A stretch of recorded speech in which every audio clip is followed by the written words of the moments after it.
कुमिरा block सियालरमा उच्च प्राथमिक विद्यालय रे ब्लॉक स्तरीय निपुण ओडिशा मेला अनुष्ठित हो जाइए।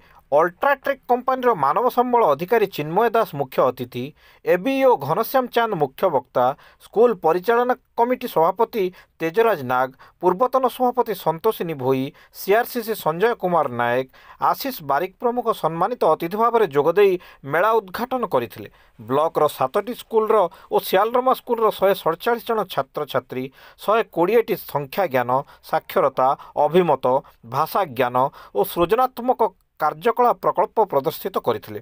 उद्यापनी उत्सव में बंदपाली सरपंच तपी मरई मुख्य अतिथि, शिक्षक अंजन पांडे मुख्य वक्ता, शिक्षक बैकुंठ नायक, वार्ड सभ्य हेमंती मरई, रुक्मण बखरा, चमेली स्वाई सम्मानित अतिथि भाव में जोगदे कृति छात्र छात्री मानक पुरस्कृत करथिले। प्रधान शिक्षक गिरधारी पटेल अध्यक्षतार आयोजित कार्यक्रम को सीआरसीसी दिलीप कुमार नायक, जयमंत पटेल, कृष्णचंद्र प्रधान, बिहारीलाल भोई, क्षीरोद पोढ़ प्रमुख परिचालना करथिले।